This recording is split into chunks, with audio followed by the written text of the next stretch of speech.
today. Um, so our Jaatre today's topic is Shades of Professions, and we have Krishna from KPMG Advisory Firm. We have Ravi from Government of India. We have Nivi, an entrepreneur, and Pranav, self-employed into trading business. So all these four today will be sharing with us their work life, their area where what all they do. So I'll just, without taking too much of their times, let me just hand it over to Krishna.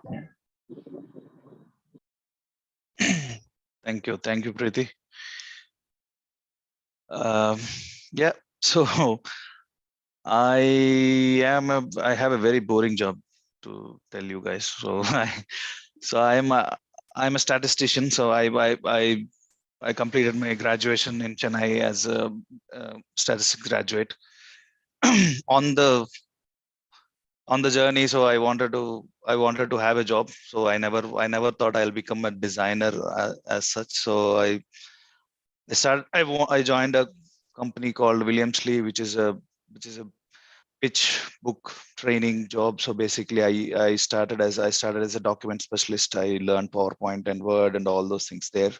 So gradually, I moved to UBS. I moved to UBS as a again document specialist, and then I started my career as an operations manager in.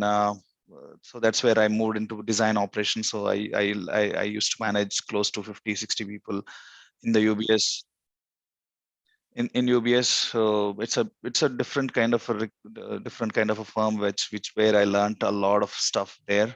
So I just started as a basic PowerPoint formatting or a document specialist job, and then I gradually moved into graphic designing and then into web designing and web communications. So I became an operations manager, and I used to manage the operations for the entire uh, design studio.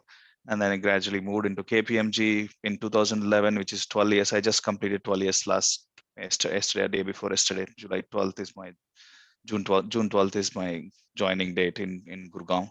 So it's a 12-year journey in KPMG. I started as a team lead, as a workflow coordinator, so traffic controller, as you want to say, whatever you want.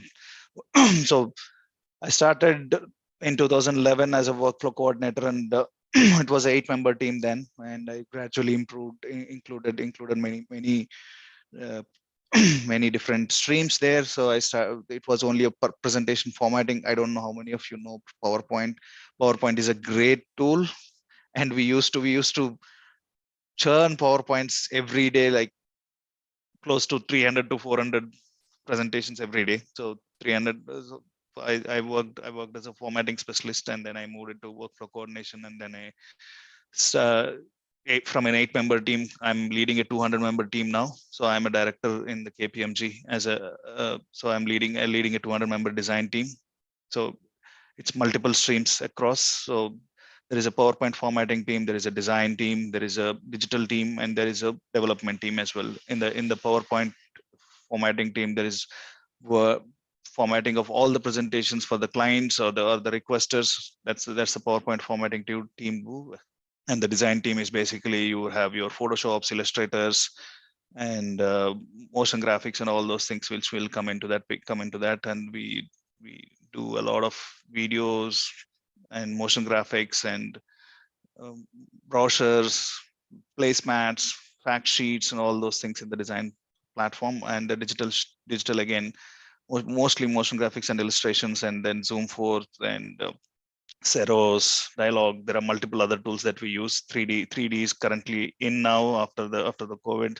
So Blender is one of the tools that we use. So I mean, I recommended Blender to Kiki, so Kiara. So she's working on that now. Hopefully she'll become a 3D designer one day. And and in the web development side, we do a lot of apps and microsites for the proposals and the RFPs that we do on a day-to-day basis. So that's my boring job. Any questions you have, I'm happy to answer.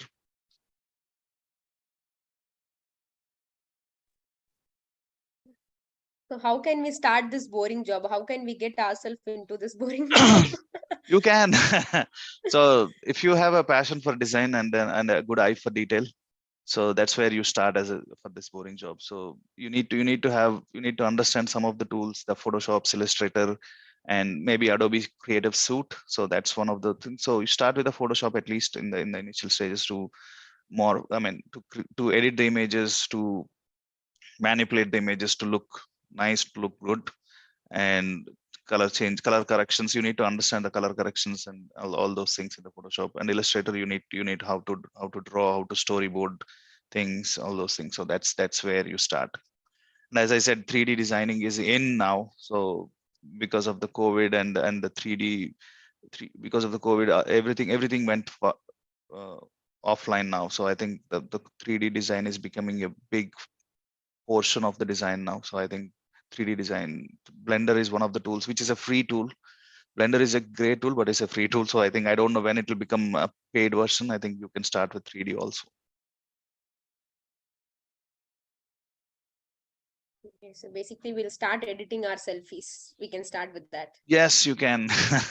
So take a picture, try to remove the background and create a new background for yourself. So I think that's manipulation of your images. I think that's where you start for the image editing, at least. I have a question. So nowadays we have many online tools like Canva where we can edit all these pictures. So do we really need Photoshop and all to start this kind of job from the base level? See, Photoshop Canva can do very basic things at the to start with. But if you look at Photoshop, it has a n number of features in the Photoshop. So for a corporate environment or maybe a complex environment, yes, Photoshop is important, but Canva cannot do all those things. So for example, there is an Adobe Firefly. I don't know how many of you know, but Adobe Firefly is a generative AI, or the AI tool which includes in the Photoshop.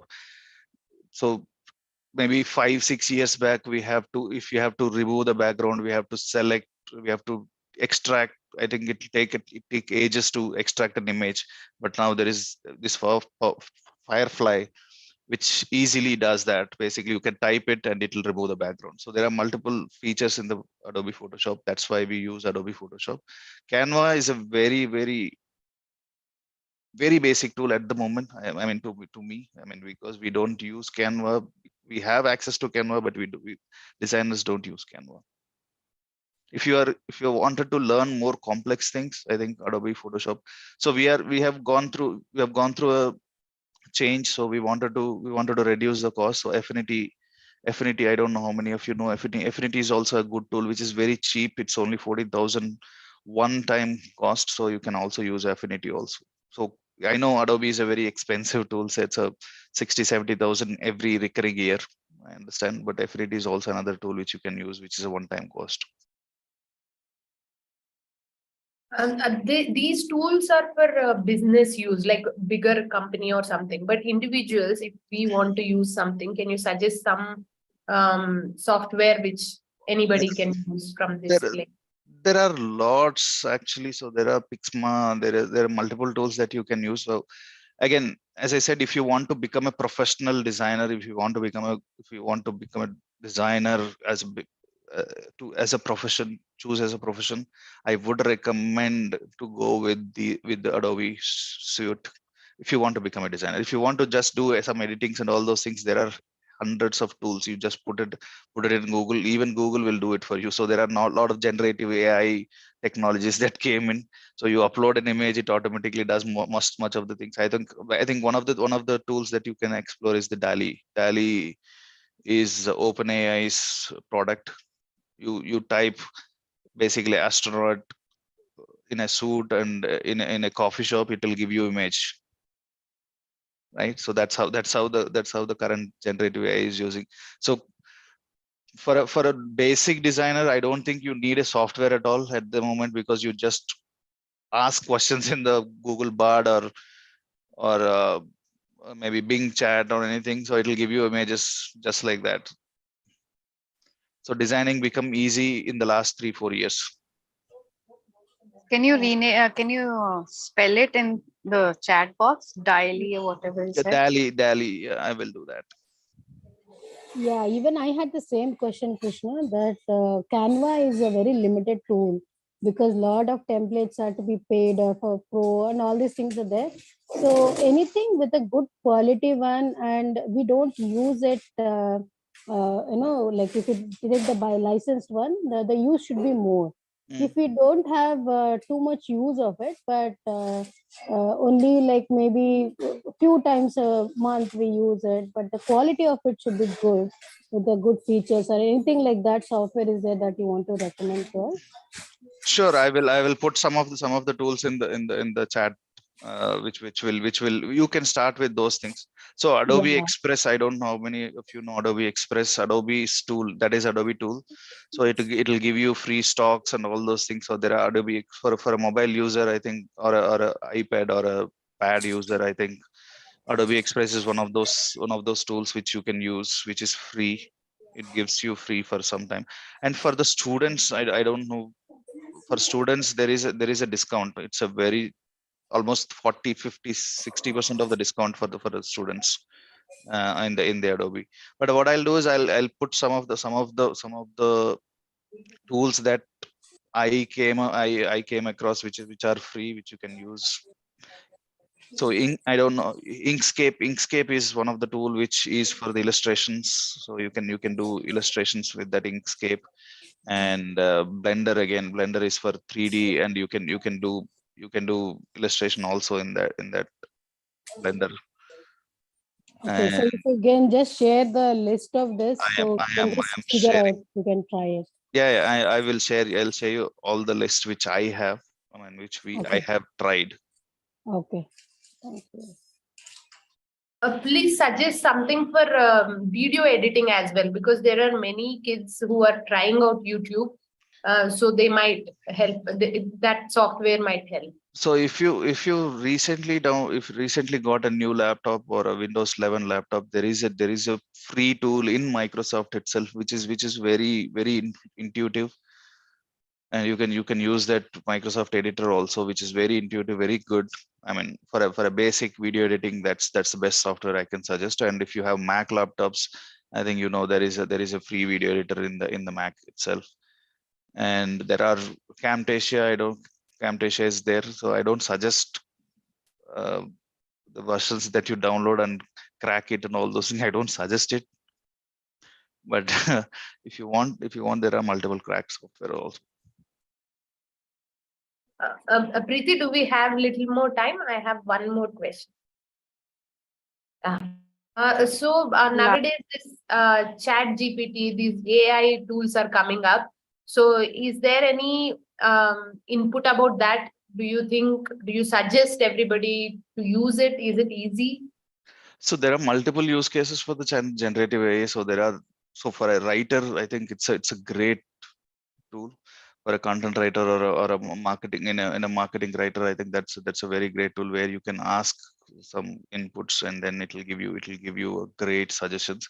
But I think OpenAI's Chat GPT basically doesn't give you references, but if you use the Bing GPT, I think Bing version of ChatGPT, I think it will give you references also where it has taken that information. Because now chat after ChatGPT coming into picture, it became very wide. I mean, the information is pouring in, but the problem is we don't know who to refer to, or who is the reference or the source for that information. I think it is important whenever we write or whenever we create something, we need to connect back to the source, so that when there is source, so your information is valid. When there is no source, your information is almost not valid every time. So that's why I would recommend use Bing GPT or the Bing Chat. I think that's one of the things. So for any movie editors or people who are doing or YouTube channels, or if you want to create a video, I think it's a great tool where you can with some prompts, it will give you a complete storyboard of your topic, and based on the storyboard you can create your own video. And as I said, Chat GPT 3.5 is available for free, but Chat GPT 4 is again another animal altogether, which is a paid version at the moment. So you can just draw a website and send it. It will give you a code. it will give you a complete coding of that micro. So basically, whatever the site or the form that you want to create, it will give you that. So Copilot is one of the things which I am very excited about, which will be releasing maybe probably at the end of the year. I think it is connecting your all entire Microsoft Office and all the Microsoft channels, and it gives you a number of opportunities. And I'm a big fan of Microsoft, because being a PowerPoint designer, I should be Microsoft fan. So I'm waiting for that to come in, hopefully. So for Arpita, to your question, I think it's a great tool. So we are in a very nascent stage at the moment in terms of the generative AI, or the text-based generative AI at the moment mostly. But probably next year, maybe in a 18 to 24 month period, I think the complete dynamics of the chat GPT or the generative AI might change. You post your image, it'll give you multiple things on your image itself. So that's how it's being. So OpenAI DALL-E released like 2-3 years back, but it never got that attention. But when OpenAI came in, because DALL-E is only very specific to the images, that's why it didn't get that attention. But when Chat GPT generative AI came in, it's basically text-based input. You ask questions, it will give you 100 answers to it. And even I have created a website just by using Chat GPT. Right, so I just asked a coding, and it gives me the entire Microsoft coding, and I created a website using it. And it's a test Microsoft. I'm not saying that it's a best output that I've created. I just wanted to check, Krishna, I wanted to check a very basic question. So when you say you work in PowerPoint, this thing, so all those templates which we get free on websites are designed by is that what those templates design you are into? So design team members usually, yes, they do. So but what we do is very specific to the client needs. So if we are working for some client, so they will suggest us these are the things that needed. So we will specifically design for them. So be it illustrations, be it the photos or the images that we use in the entire document. So basically on that, we create specifically for them. That's the specialty we possess in the team. But all the templates, it's a on the outside which we are getting, it's a one-time change. People put it, but we do very specific things. Yeah. Okay. Yeah. Got it. Now, can we change the gear, Krishna? So, Krishna, as we know that you're not available for the whole of the meeting, if at all you're there, then just please hold on, and maybe by the end of the meeting, if some people have more questions, they can ask. And if you don't have time, then please carry on. It's okay. Yeah. No, I'll be there for some time. Yes. Okay, cool. Thank you. So now we invite Pranav. Yeah, hi. Hi, Krishna. Your job sounded too technical. Trading, as far as I understand, it doesn't require so many tools and gadgets. I think a calculator and a phone is good enough for anybody to start that thing. So, and mostly it's the trading as a sector has more or less remained the same over years, with few tweaks here and there, maybe with internet and everything. But broadly, the concept wise and everything remains the same. So basically, I am into, I would just say, I am into supply of chemicals into the industry. So talking about, so I'll not get into what is trading. Trading is basically very simple. You buy something from Mr. A and you probably sell it to Mr. B by adding some profit to it. And that's how you earn. And that's how the trading goes about. So there could be various different, aspects to this. There could be something that you import from another country because that country is the source of that particular product, and you sell it in your country. Or probably you take something from your country, say India, and you supply something in China, which is export. That is also trade. And ultimately, it's about, for as an individual, for us or you, it's about gaining something out of it, about in that trade.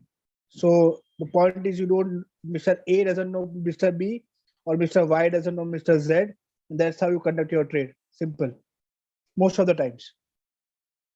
So what we are into supply of chemicals, in which we source chemicals from the manufacturers or maybe certain importers, and cater to few industries like say paint industry, adhesive industry, oil industry. There are various industries. So point or the business model here typically is you buy from those guys. So if somebody comes to me, say one of my customer comes to me, says, "Hey Pranav, I need this chemical. Can you help me with this?" So I'll say, "Okay, let me look for it." And then I kind of, if it's my core product, of course, I can instantly kind of, revert back. But if there is something different, I go back, check in the, in my possible in the manufacturer's list or somewhere, whether I can procure this material. I go to them, I ask for their particular, product. Maybe if the company needs a sample, I have to arrange for the sample, give them the sample. If the sample is approved, then the commercials come into play, and then you discuss, negotiate the commercials. So the core area here is when I'm buying from say a manufacturer based in Maharashtra and I'm selling it to something in Karnataka, naturally that good thing has to be moved from Maharashtra to Karnataka. So I have to factor in the logistics also, the transport, which is like, a truck or whatever it be, the mode of transport. Or say if it's an export thing, of course you kind of go cargo, air shipment, or maybe by ship the product goes. So that is one thing that you factor in. So plus you factor in the credit you are offering to the client. The client says, "I'll pay you immediately." So you give him, at a certain price, say 100 rupees. But client says, I'll pay you after 2 months. Then there is certain financing cost involved because, there is some credit involved. And then there is some interest component you can say. So you basically price the same 100 rupees, you could price it at 105 rupees, considering there is a credit. So that's what it is. So the pricing depends on that in terms of how much credit you are offering, what is the logistics cost, how much profit you want to keep, and it's all very customer kind of thing, like how aware the customer is, how much more you can expect out of the customer, or what best you can do for yourself. And it's of course it's about the service that you provide. So how good you are in terms of ensuring that your customer is satisfied at the end of the day, that the material is received at the right time, and the production or any of the needs are not held up because of your supply delay or something like that. So this is what the basic trade or business I am into. So main key things here in this trade is one, that you need to know the source very well of different products. So if somebody is looking for a garment, you need to know a right source for the garment. In that garment, if there is a cotton wala guy who needs a cotton thing, or somebody needs a silk product, or somebody needs a nylon product, you should be very clear about who is the best producer or the best person who can offer you that product at the least possible price and of the certain quality with your customer is acceptable with your customer. So that sourcing part should be very strong, and that person should be able to offer you that product consistently, regularly, as and when required. It is not like one-off thing. So that is one. Second is how well you are at logistics management. Okay, you ensure that again there are transporters who operate a certain routes.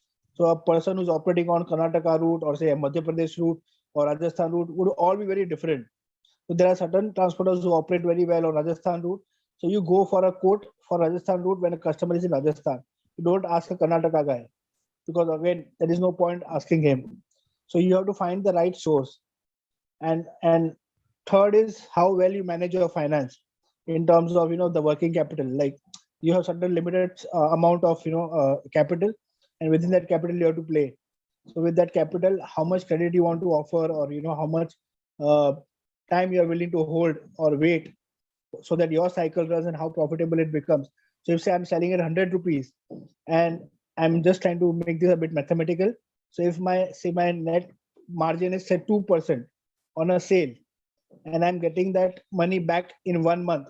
So in 1 month, I have earned 2%. So my annualized profit, that is profit that I earned for a year on the same capital, 100 rupees, is 24%. If you see, because 2 multiplied by 12. But if I am earning 3%, but my cycle is say 3 months. So my annualized profit would be 3 into 4, that is only 12%. So you have to factor all these things, because it is ultimately applying your money and your energy. So how well you can manage that calculation, and that's how it's about that. And of course, at the end of the day, you have to keep your customer happy. So you have to be like constantly in touch with them, exchange things, and how you manage that relationship. It's about relationship management too. That's it about trading. Nothing much. Pranav, you're saying as if it's such an easy thing. Yeah. While you're saying Nothing much. Nothing much. There is so much. yeah, there's so much. I didn't say it is easy, but of course, rather I would say it's very interesting because I find every day there is something new challenge. कहीं पे transporter का गाड़ी खराब हो गया, sorry, somewhere you find a transporter का vehicle has collapsed, so you have to kind of manage the customer. 2 दिन में आ जाएगा types. Or somewhere you have to find the right, the customer saying this sample is not working for me, I'll reject the whole consignment. Then how you manage that? Okay, sir, let's not get there. Let's find a solution somewhere. So there are various different things. So it's about identifying the right thing for your customer so that you avoid such rejections. So if the customer wants product A, in that product A, he wants a particular grade and of a particular color, you have to ensure that you try and give him the thing that the customer requires. So it's not about just trial and error. It's ideally you give the what customer requires. Otherwise, you provide the right sample, let the customer approve it, and then only go ahead. So of course, nothing is easy, but it's not that difficult too. Somebody can just try doing any trading business. You can just go to a big Carrefour, not a Carrefour, a big DMart or something, buy a bunch of pencils or a bunch of pen and sell it to the other children in your society. Say maybe we add 1 rupee to it. That's where you can start. I'm just saying. So it's about how much and where you want to start and what you want to do. So you answered my question. My question was this only about what is the kind of qualification required to. For Krishna, I felt that it is like too much of educational qualification is required. Probably only qualification you require is Banya blood. So you have to get infused with Banya blood. No, I'm just joking. So no. So nothing as in qualification, but there has to be basic common sense, simple calculations, and which you learn as you do business. Maybe you incur some losses at times, but that's part of the business. So not everything sails through well. So at times you have to bear with that, but it's a year-on thing or whatever. It's a lifelong thing. So you factor those things at times. Somewhere you make less, somewhere you make more, somewhere you kind of sell at loss as well, just to retain the customer. So there are different things to it. So but there is no per se qualification required. I would say, or no age also for this. Pranav, one thing I have noticed, whoever does trading is they say that it's such an easy cheesecake, like that they talk about. But I don't know anything about trading. Any apps or any place you suggest where we can just go check and have the first-hand information about it, or anything like this, like how Krishna said about the Canva. That's a very basic tool.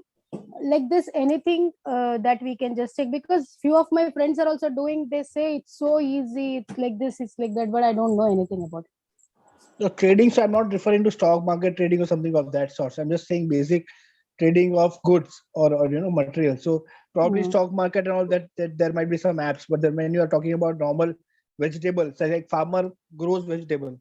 Now we eat vegetables. In between, there are 10 people who are involved into different stages of logistics. So somebody will buy in certain quantity, certain tons. Then that tons is distributed. Say if I were to, I don't know how much time I have. Say if there's a pen manufacturer and that pen manufacturer. 1 minute I have, Priti? Okay. Difficult, but still I'll just try. So if there is a pen manufacturer, say Lexi pen manufacturer. Now he has to reach out to the last person, Kiara, who's using a pen, right? So of course the manufacturer cannot call Kiara and say whether you want a pen, or rather Kiara cannot go to the manufacturer directly. Right? So there are various different people. It's called supply chain. So and they have to cater pan India. So they will have one guy sitting in Maharashtra who will buy in bulk. There will be one person sitting in Madhya Pradesh, one person in Karnataka, somebody in Tamil Nadu who will buy in bulk. Then that bulk guy will further distribute it to some other person who will cater to more regional areas. So in Karnataka, somebody would cater to Bangalore, Bangalore, maybe Udupi, some other places. So that's how the whole system works. So that's how it's distributed to the last shops that are there. Maybe a panwala or a shop or any grocery shop or whatever it be. A pen will reach there, and that's where Kiara goes, ask for the pen, and there is not only one pen, there are multiple pens. You have the choice to choose any of the one that you like, and you buy one. And everybody has a markup. So everybody has a markup, but here it works a different ulta way, where the MRP is fixed. Like say pen has to be sold at 15, so everybody will get a different discount.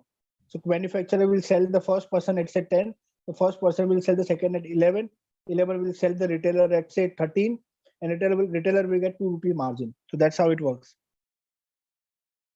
And the other way around is, yeah, sorry, go ahead.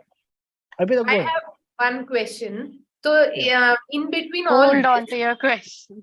okay, If it is linked to this, then go on, or else hold on. We can discuss it after all 4 are done. How do I'll you want ask to the do? question. You can decide answer later or whatever.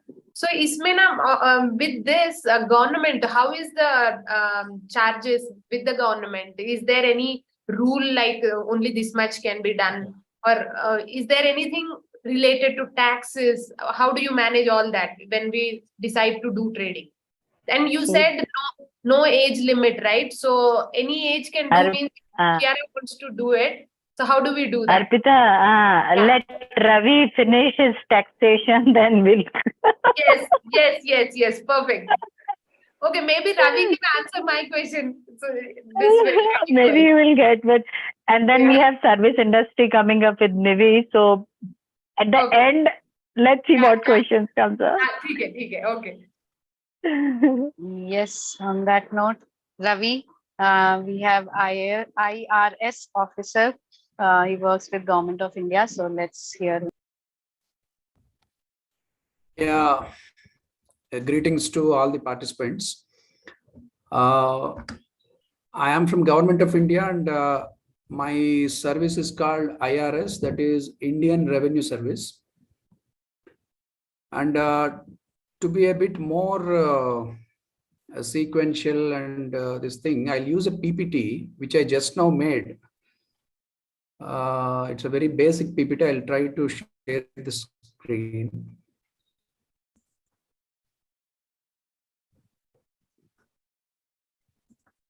You are able to see it? Something has started. Yes, sir, we can see it. Yeah. So I'll give you a very brief overview of what are these government services and how to enter, and what are the pros and cons of government service as a career. So firstly, as many children are also maybe watching this, the moment we hear the word government, in a broad sense, it will involve legislature and then executive and judiciary. Legislature is the parliament or the state assemblies which make laws, and executive is the administrative machinery which implements the laws, and the judiciary, it interprets the laws. For example, if there is any difference of opinion or the disputes, the whole machinery of courts and all, they will interpret the particular provisions of law for the benefit of public or the litigants. But if you see the government in narrow perspective, it refers to only executive. Executive means which actually does or implements the legal provisions. For example, a policeman on the road checking whether a driver is having the necessary license or not. That is the executive function. For example, a policeman, again, controlling a crowd is an example of executive. But all these, for example, a person should have a license is written in the law. Who writes that law? That is the legislature, that is a parliament. So now in this government or the executive branch, what are their core functions?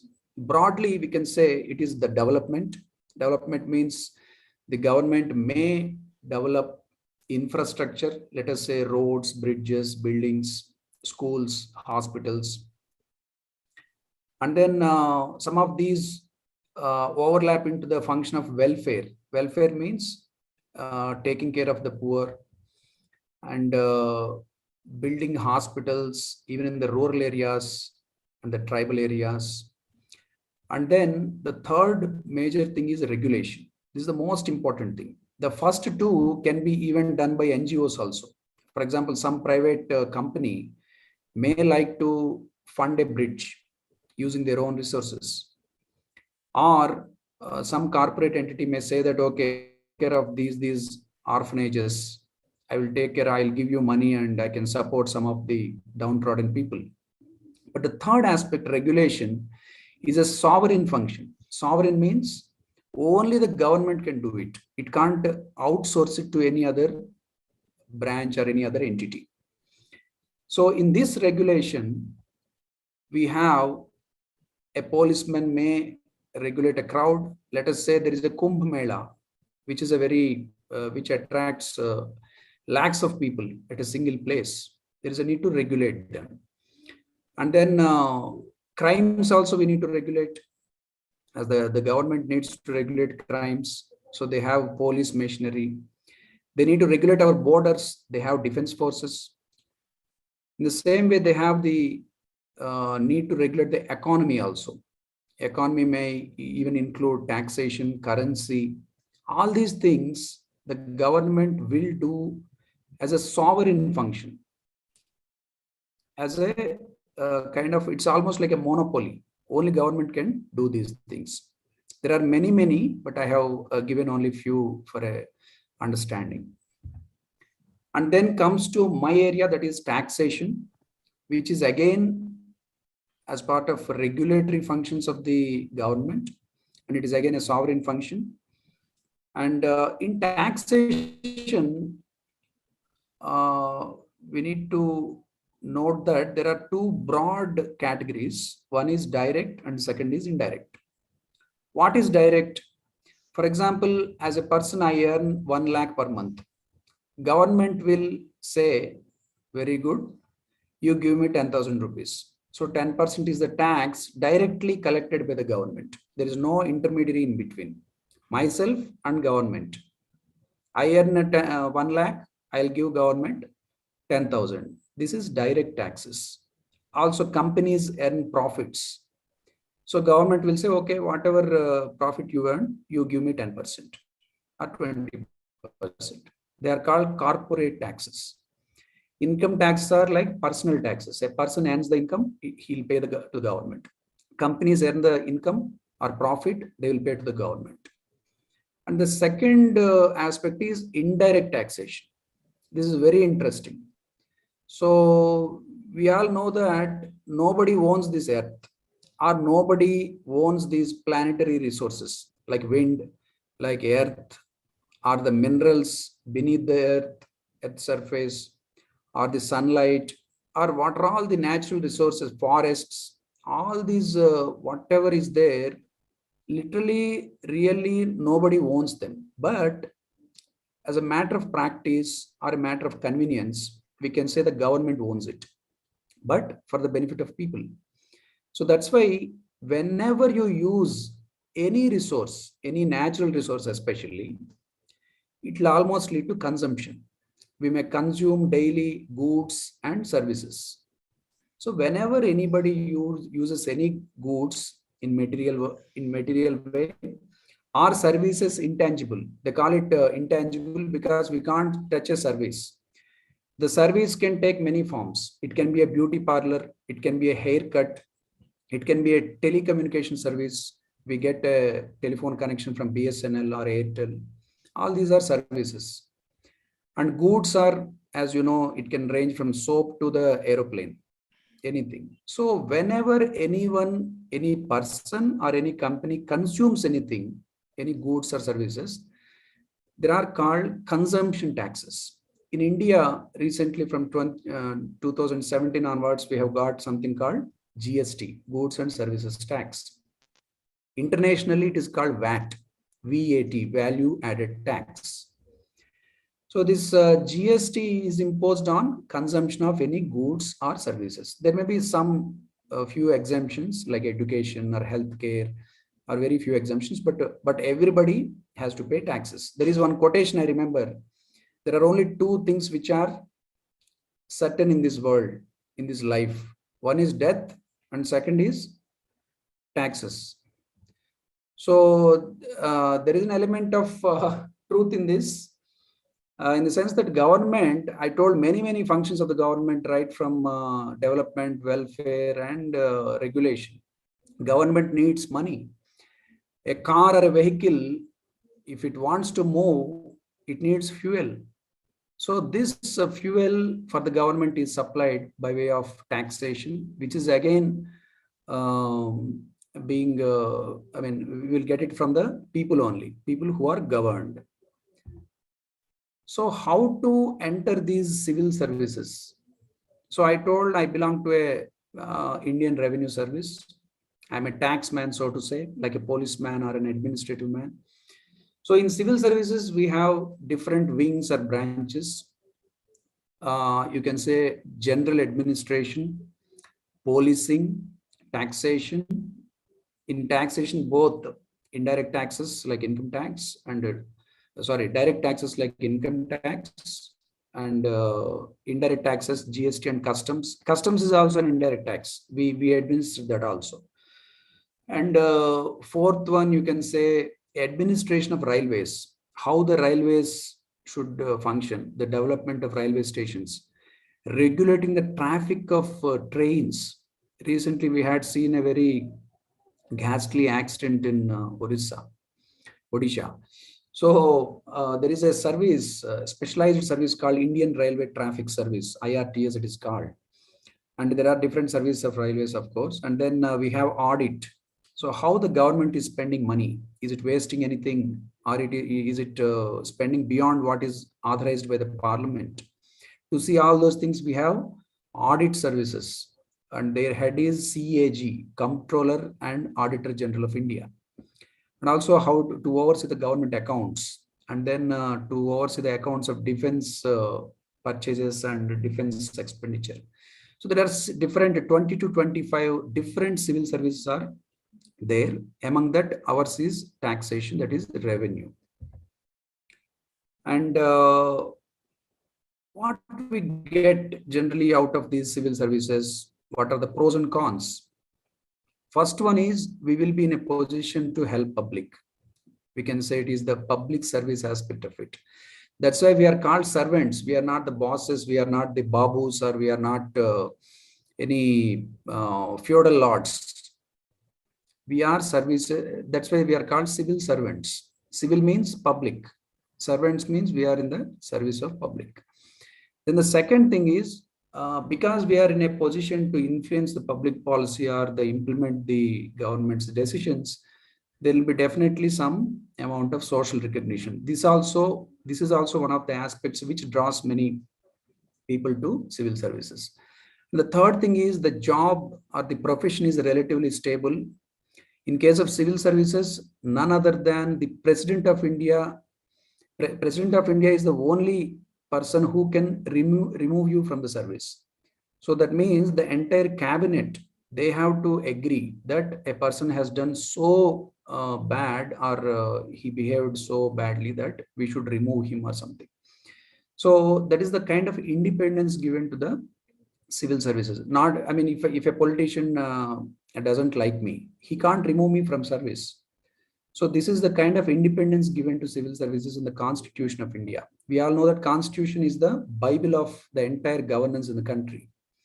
And reasonable salary, I put it as a reasonable, means it is definitely not very high nor very low. You can lead a very decent upper middle class life, not definitely a luxurious life, nor a very, you are not a pauper.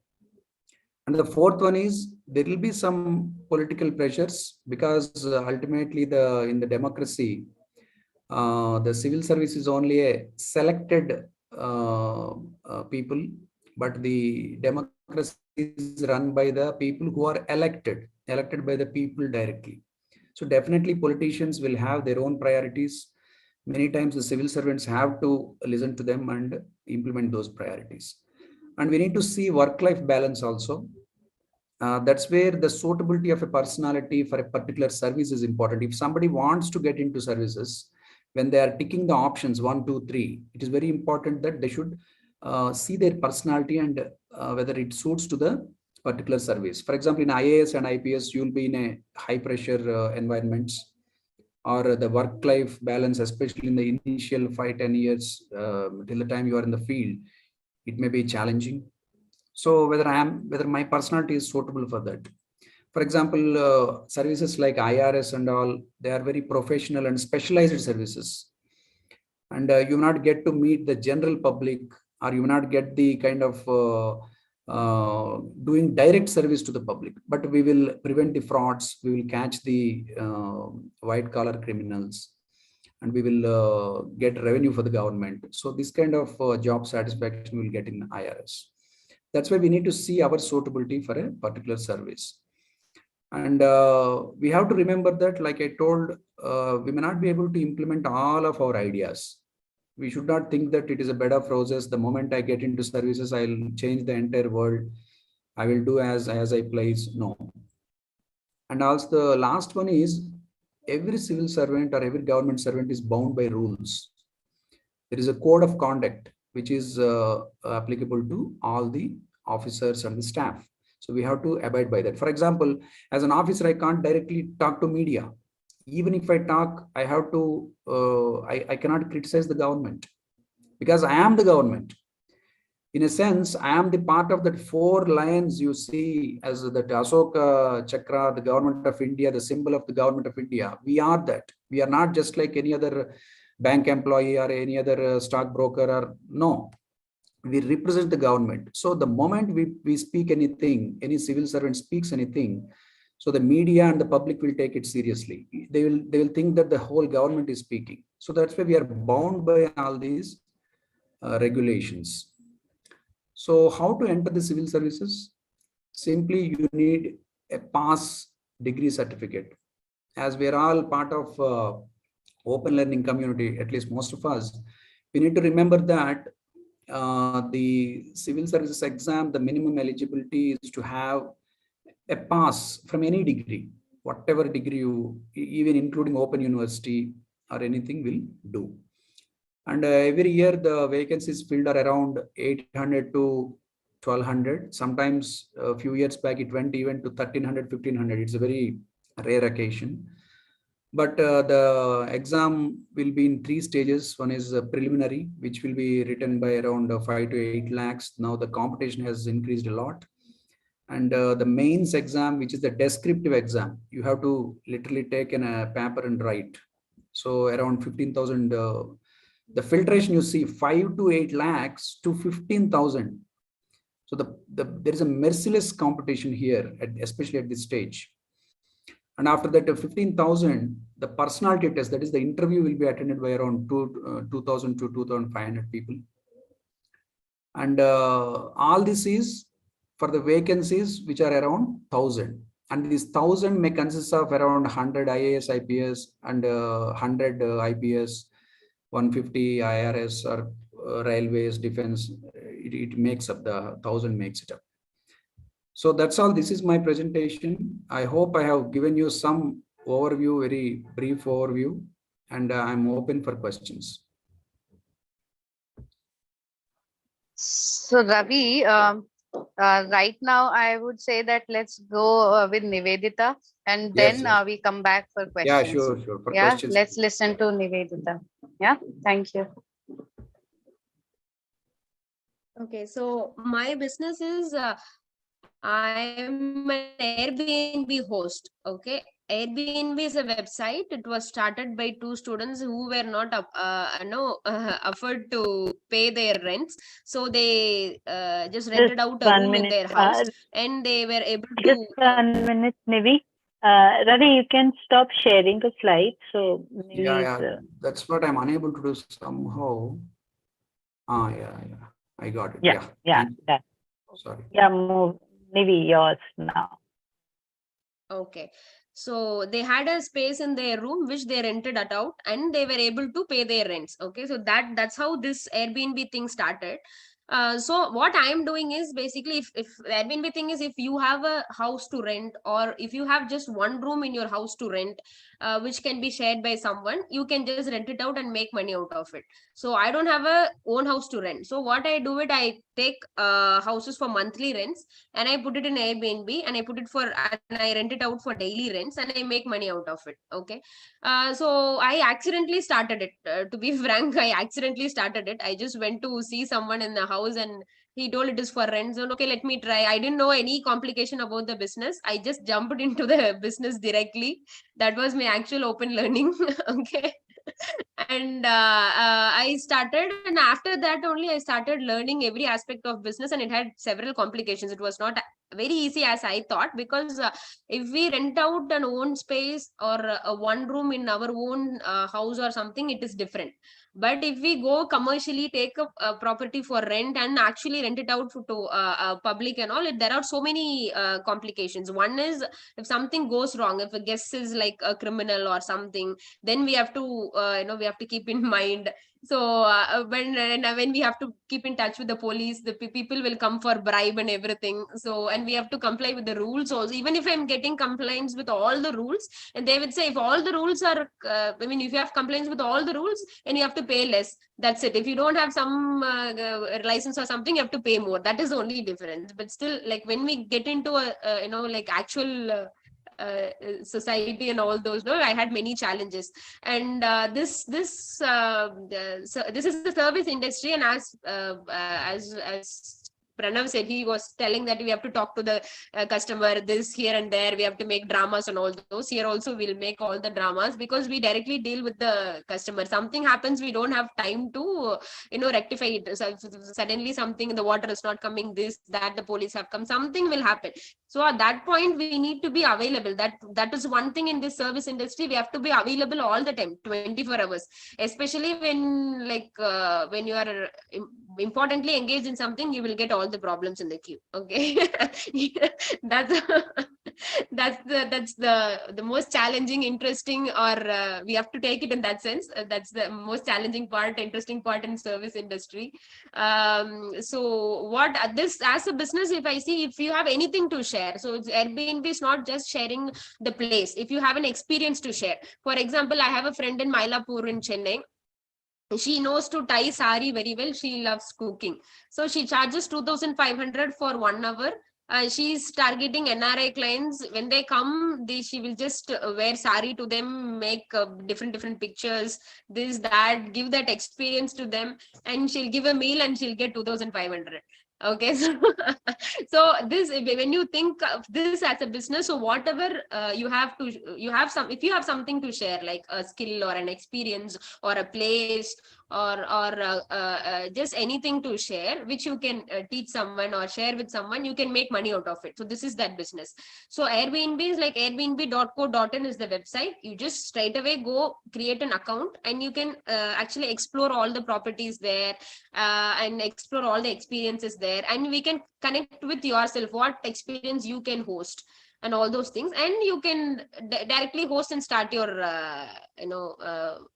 business. This is what I did, and we'll get money immediately, since it is like the person comes and stays and goes, we'll get money immediately. We don't have this credit period like Pranav said or anything. I'm always scared of this credit period and all. What if he doesn't pay us after the credit period? See, paying and we get him paid is different thing. Why should I spend all my energy chasing him and all those?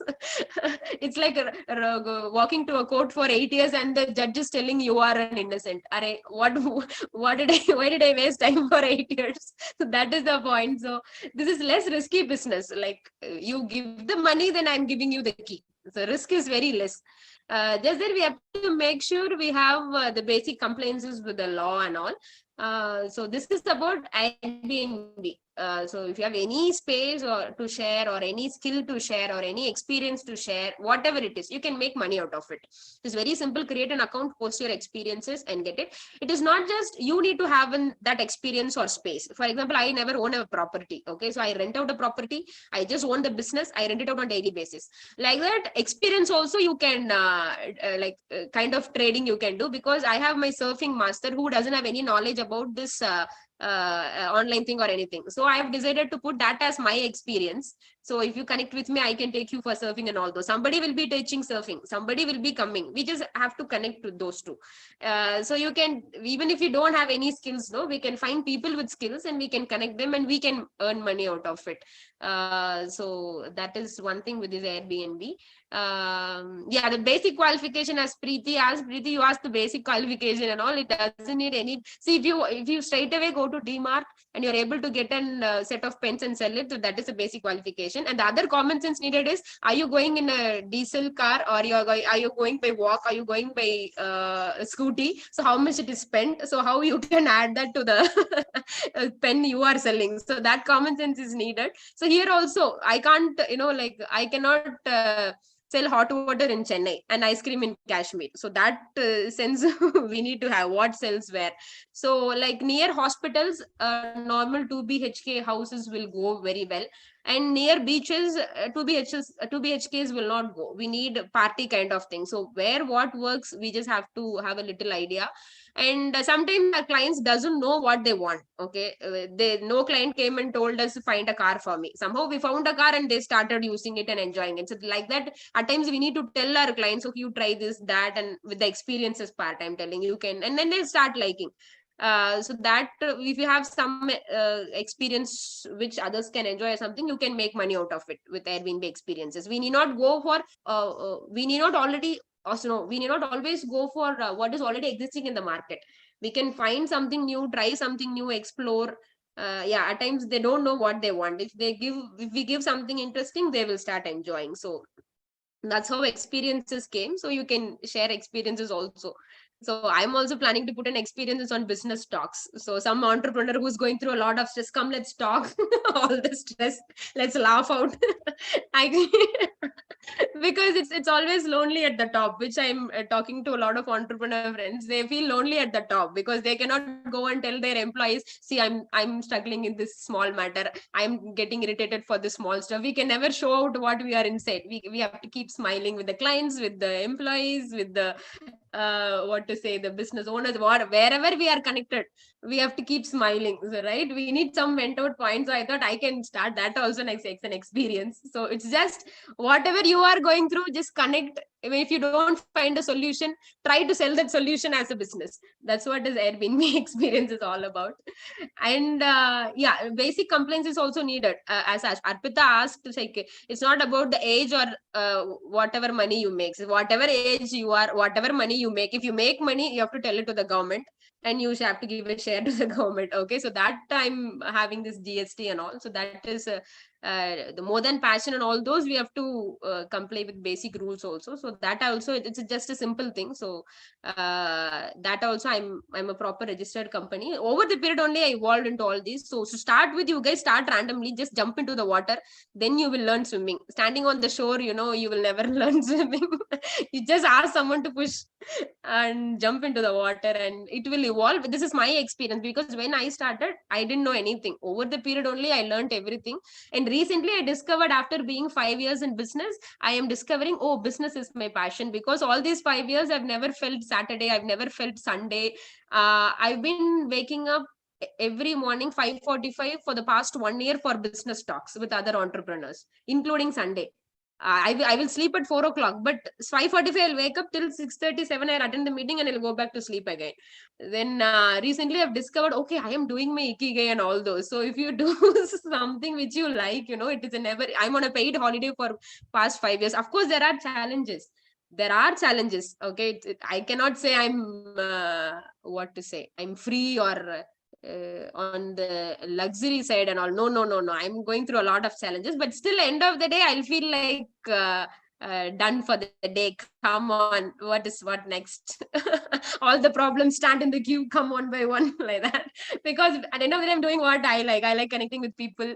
My friends used to say, even if you choose a calm job, you will not be able to be in that because you attract chaos. So that's why I'm into business or something. So when you start, be prepared for the chaos. And if you love that, yeah, that's all set.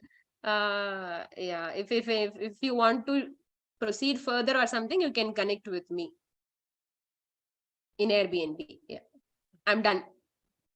112 to 112. Ravi, if you can switch on your video, then I can put all four of you on spotlight for questions. Yes, sure. So, Nivedita, I have a question. When you list your property on Airbnb, is there any particular criteria or inspection or something which happens, or how does it work? So Airbnb is totally host specific. They will verify your identity and everything, and they will send a postal code at times to your address or something. So that is a basic thing, but that will happen over the period.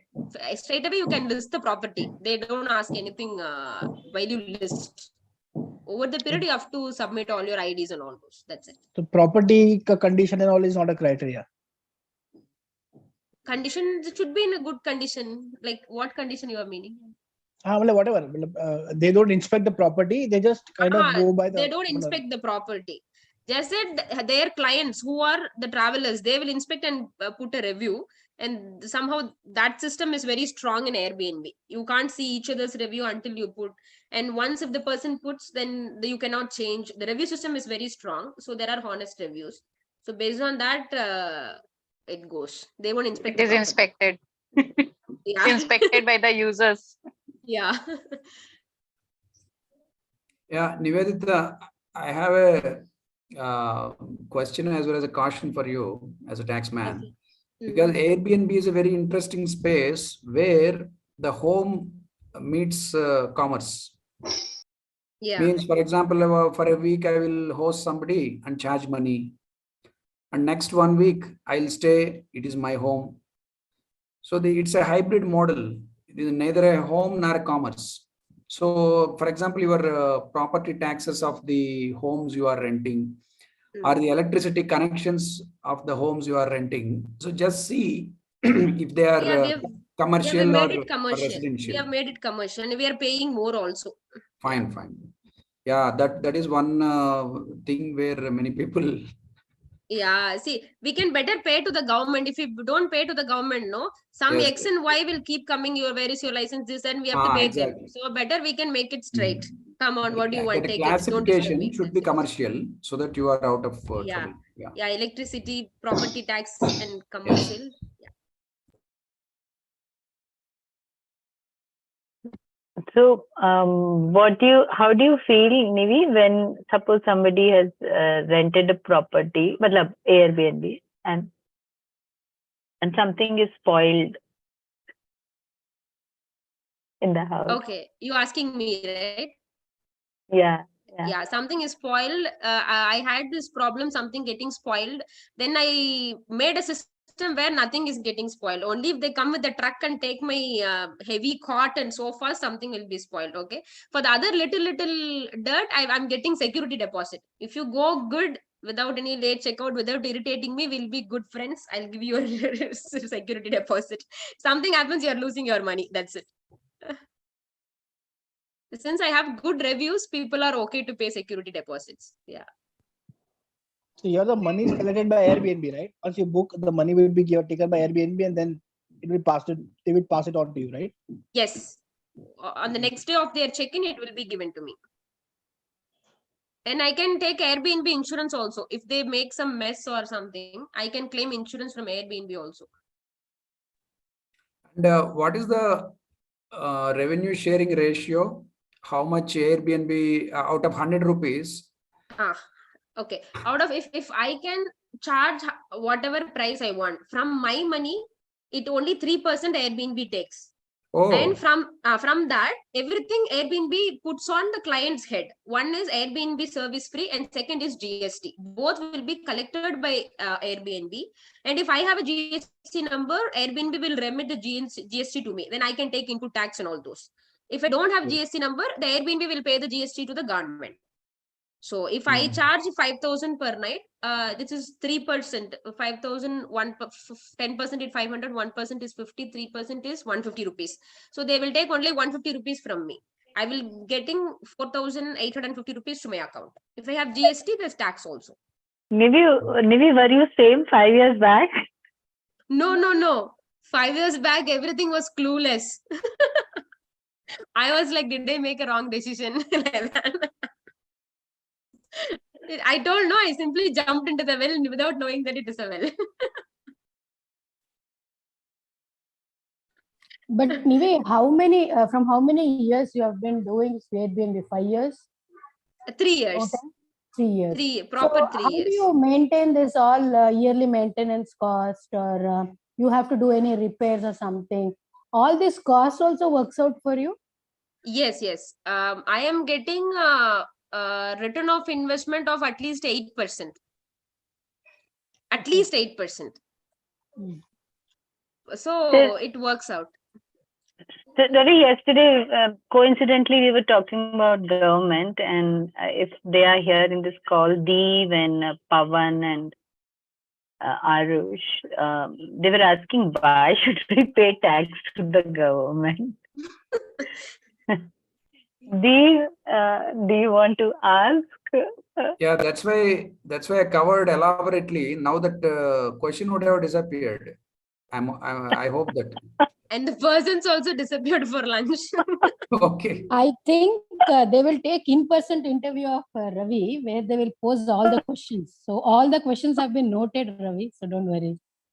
Ravi, So because of Aarohi here, the answer is a little what I didn't think, but it's the right answer for me. I don't know about Dev and Pavan, but that answers my question.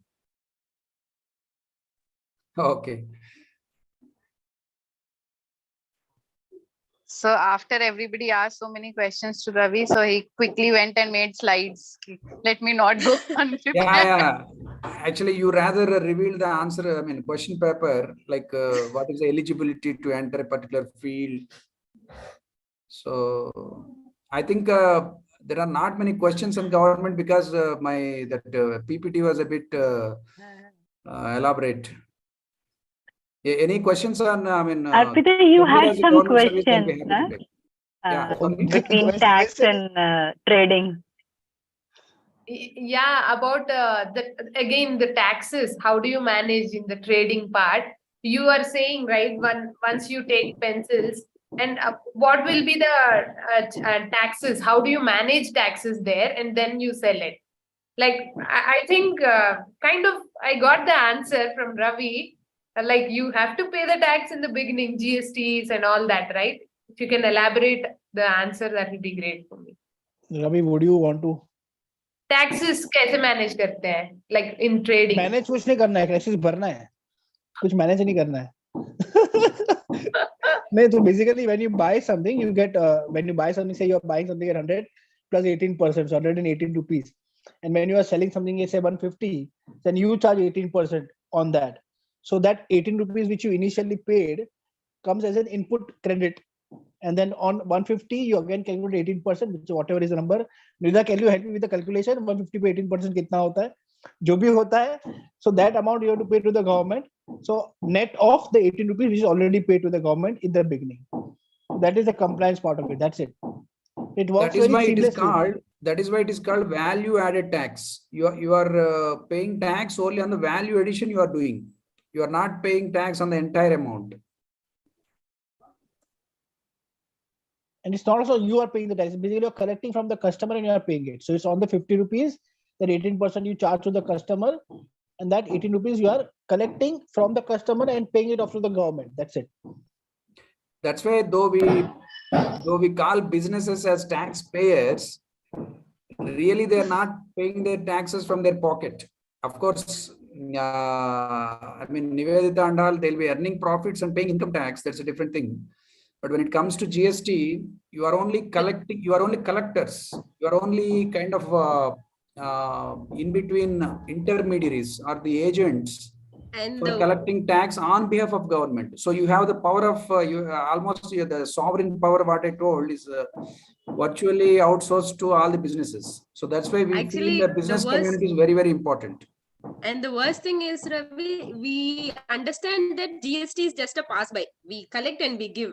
At times, the mind works like we own it, and we try to tally it with input tax and everything. Somehow we feel like it's our money.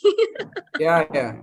So see, you feel our money and you will still pay to the government. There are guys who will still feel it is their money forever. So that's why we are there. So ultimately the taxes are paid by the borne by the end user. So ultimately last जिसने pen लिया और जो use Yes, कर yes. रहा है वो tax भर रहा है. So That's the whole thing. ultimately, it is we, the people, who are paying taxes in The every consumer, way. the Okay. consumer. Yeah. Exactly. And So don't think so the tax is for someone. If you eat a chocolate also, you are the main taxpayer. We are not paying any tax except for the chocolate I eat. no, but you must be eating some other chocolate and you must be also paying tax. No, so somewhere or the other, we are all taxpayers. Yeah. Yeah, that's why you are the masters in democracy and we are the servants. But you know, when your car comes on the road, no, it doesn't look like a servant car. We have to leave way for you and your car passes with the siren. No, it's a, yeah, some still No, those I was rules just are kidding. there. Yeah.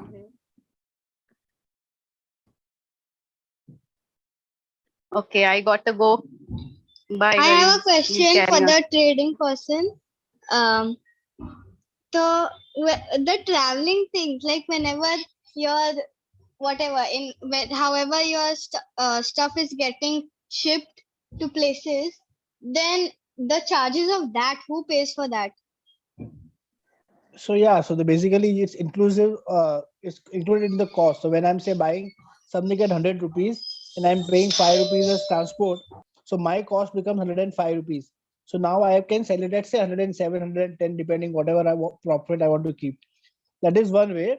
Or there is also a possibility where I could say, okay, I will give you the material say in Bombay because this is where my warehouse is. You take it from here and you pay the transportation. So it depends on what kind of arrangement both the parties agree to. So I hope I could answer. Okay. Mr. And usually when you do trading, what if like you've already sold your material or whatever to another, like person B, master B, whatever, but then the person A turns out that they don't have the material anymore. So what do you do then? Generally, it doesn't happen that way. मतलब ऐसा नहीं होता कि so once you book the you because there are it goes for a long term thing. So you know the people. So you work with identified sources. You work with people whom you know who have good credentials in the market. You first and ensure What that if they there are good. backstab you? Oh, no, it doesn't happen. Matlab that's then it's one time thing. Then nobody will last. No, in that case, that business, the person who backstabs you will not be there in the industry in future. So that's not how it functions. So only thing here important as what Nivita was saying, in say when trading or something, especially when you give credit. So selling something is very easy. Eventually collecting the money and ensuring that you get your collections, that is the most critical part. So sell to koi bhi kar sakta hai, but to ensure that you get your money for like you sold it for XYZ rupees, and to ensure that you get the money into your account, that is the most critical part here. So cycle should complete. ऐसा नहीं है कि आपने purchase कर दिया वहां पैसा दे दिया and then you have sold it and ultimately when you have to recover it and you're not able to do that. So there are various ways of doing it. You take references, you talk to other industry participants, you talk to other people, you get right references. So there are ways of doing that and you have to ensure that money comes in ultimately, then the cycle ends. Otherwise the paper profit is only on paper.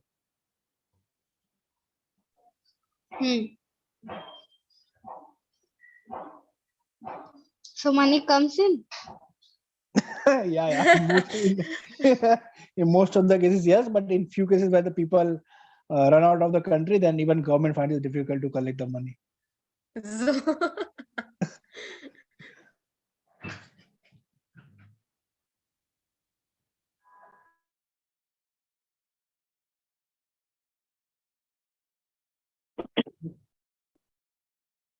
Okay. Anyone? Bani, Leela, anyone? Arush, Jeshika, Prati, Pavan. Anyone has any other question? Or we can move for lunch.